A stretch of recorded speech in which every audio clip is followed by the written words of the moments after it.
Since 1985, the International Island Games Association has provided content into island life.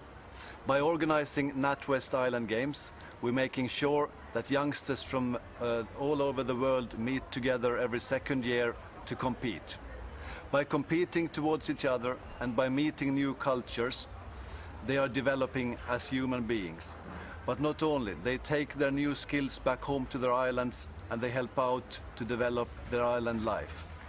There are many venues all over our member islands that has been developed and has been improved thanks to the NatWest Island Games.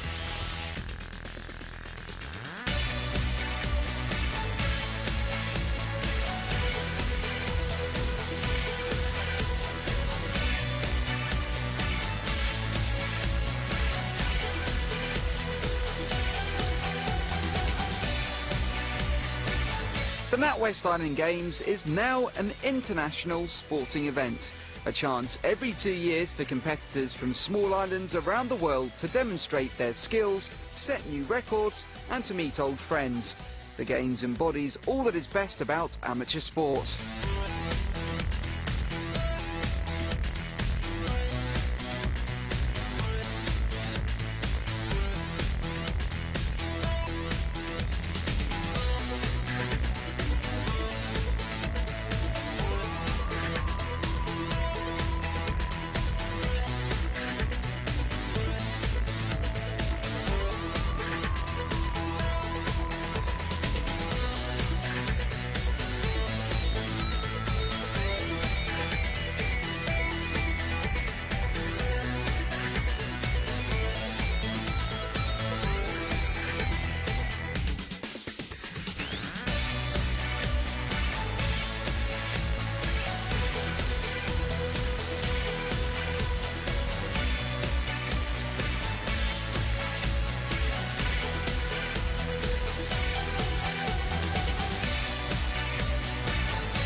But it would never have even started without the people from the Isle of Man. The Manx government was looking for ways to celebrate their year of sport, and they hit upon the idea that competitors from other islands should be invited to join the celebration. That's how, in 1985, the Inter-Island Games were born. From the beginning, the Games welcomed competitors from far and wide. Sportsmen and women from 15 islands came together in the Isle of Man in the middle of the Irish Sea. There was homegrown talent of the British Isles, the Viking spirit of Scandinavia, and even some Mediterranean magic from Gibraltar. The festival was such a success that everyone wanted to repeat it, so it was agreed to hold another Games 2 years later, and the Island Games Association was formed. Guernsey volunteered to host the 1987 event, and while the rain may have dampened things a little, praise for the event rained down just as hard. Since then, the Games have found their way all around Europe. To Åland, the Isle of Wight, Gibraltar, Jersey, Gotland, and then back to the Isle of Man and Guernsey, before heading back north to Shetland in 2005. The Games headed to the most southerly venue yet in 2007, with the Greek island of Rhodes hosting in blistering heat, before returning to Åland. Each island in turn bringing its own distinctive culture and feel to the occasion. It would be wrong to compare the different games. It has changed so much over the years. From 1985, where we were like 700 competitors, it was only about competition, nothing else. As from 1999, now when we took a further step, when NatWest came in and we suddenly had a large sponsor. And the relationship that has really developed into partnership almost. It's so many things that has changed, so it's not really right to compare the others. Since 1985, many more islands have joined the IGA. Canada's Prince Edward Island, Saaremaa from Estonia, and the Greek island of Rhodes have all become part of the family, with the Western Isles from Scotland making their debut as recently as 2005, quickly followed by the most recent addition, Menorca. They first stepped onto the stage at the impressive stadium in Rhodes in 2007. The NatWest Island Games has developed into one of the biggest multi-sport events anywhere. Each host island chooses the sports they wish to hold from a list of 18. Top-class facilities are now being provided, but what doesn't change is the enthusiasm of the competitors. Upwards of 2,000 of them have been at each of the last few games, similar numbers to those involved in the Winter Olympics. And with numbers continuing to grow, the planning of the event has become an even more important element for a host island and brings some interesting challenges. An accommodation for more than 3,000 people when we have this small community as we have with small-scale tourism entrepreneurs. It was quite a challenge. So we have made a gigantic gig show puzzle and put out the different sportsmen and women into accommodation places where they're close to their venues where they will compete. At every Games, representatives from all the member islands meet to hear bids from islands keen to host the event in the future. This is one of the key decisions of the week, especially as hosting the event can leave a sporting legacy for an island, but it is also a massive commitment beginning years in advance of the actual event. We learned a lot from our last bid when we lost the bid for the 2011 Games to Isle of Wight, and it was our first go around, and we were getting lots of questions then. And the main thing wasn't about our facilities, which as we said before, we could host the Games tomorrow with our facilities. But we, you know, the cost of accommodation is a concern. We're a tourist island and the summer is our high season. As the audience saw in there, we have the full support of our government.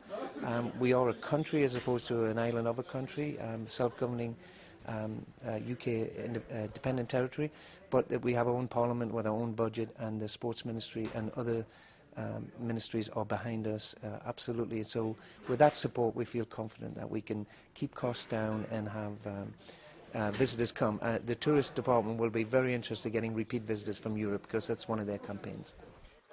Of course, not every island is big enough to be able to host the event, but in 2003, a neighbourly gesture from Guernsey helped two of the smaller member islands have their moment of glory. Alderney and Sark are both part of the bailiwick of Guernsey, and the pair were each given an event to host. In Sark's case, they had the chance to show off their shooting facilities and breathtaking views, while Alderney residents were given the chance to see football on their local pitch. But no host island can make the events run successfully without that most important ingredient, volunteers. Those who help the Island Games are every bit as crucial as those who make headlines for their efforts at all the recent Olympic and Commonwealth competitions. After we awarded the Games 2005 in Shetland, we started with 10 people, and we have working since September 2005 very hard to produce the plans and so on. And after we had the plans there, we asked people to come in, and we have today about 1,000 volunteers which have helped us, which is very, very important. Businesses from the local communities have always backed the athletes and the Games, and their involvement and commitment is always crucial. However, in 1997, the IGA Executive Committee saw that it was necessary to find a bigger sponsor willing to support both the IGA and the whole event. So, in an effort to place the Games on a firmer footing, the association approached the offshore bank NatWest to ask if they could become the main sponsor. The bank agreed to commit both funds and time to make the sponsorship work. The Gotland Games became the first to bear the name of a sponsor, and the NatWest Island Games was born. But for the deal to work, there had to be benefits for both sides. Well, I think it's part of our ethos of being a community bank. NatWest has actually sponsored this for nigh on 12 years now, and we've seen the NatWest Island Games grow and grow and grow. But what's important for us is we're based in 4 of the islands, and this is an opportunity for us to actually see sport develop in these islands where we're based, but also across all of the other islands, 25 in all. That's why it's quite important for us. It's a good way for NatWest to actually return something back into the community. The sponsor is not only concerned about their own brand, they're also concerned about the organization as a whole. And therefore NatWest, since '99, they have been really vital in helping also the organization and not only their own brand. While all the 25 member islands could be described as small, certainly in terms of population, some have to make a huge effort just to get to the Games. Competitors from the Falkland Islands and St Helena spend far longer travelling than they do competing. First we had a 5-day boat trip to Cape Town, and then we stayed there for 2 days. Then we had a 12-hour flight to Heathrow. Then we stayed at Gatwick for 2 days. Then we flew to Guernsey. But transport is not the only issue. Some islands often don't have access to the right kit and equipment. However, that's never been a barrier to taking part. We normally borrow rifles from the host country and shooting equipment. So we basically have to familiarise ourselves with the settings and what have you. So it could sometimes be daunting at times, but it's okay. It means a great deal, actually. We don't compete in many sports off the island, but this is the one we do, and I'm honoured to be asked to represent them. That camaraderie among the competitors is reflected among the supporters too. From athletics to volleyball, spectators turn up in huge numbers to help create an electric atmosphere for the competitors. The fact that a huge number of records and personal bests are reached during the Games is certainly helped by the incredible support received. Indeed, the Games have produced many sports stars who have shone at the very top level. Some have used the Games to say farewell. Finnish international athlete Janne Holman brought his career to a close in his home island of Åland in 2009, winning 2 gold and 1 silver medal. Others have used the Games as a springboard to success, a chance to sample high-quality competition and prepare themselves for the bigger stage ahead. All the people in the islands look towards the Island Games and look towards their own local athletes, and for me that really spurred me on for some great performances. When it was in Guernsey, actually, I had some of the best performances of my life in terms of my 400 hurdles, which obviously I went on to go to the World Championships for and become British champion. It's a close camaraderie really between the teams, and it's a different feeling. It's a more friendly feeling, and kind of everyone spurring everyone on, other than just kind of supporting individual athletes, I'd say. Helps any young person in any of the sports that they do to realise how to deal with competing against other nationalities, compete in an international competition, and the processes that go into those competitions, like call room procedures and conducting yourself in a village and dealing with other people from other sports, and you make friends. So there's a lot to learn from that experience that can help you, to Commonwealth Games, to World Championships and Olympics. The NatWest Island Games is here to stay and is firmly part of the sporting calendar of each and every island in the association.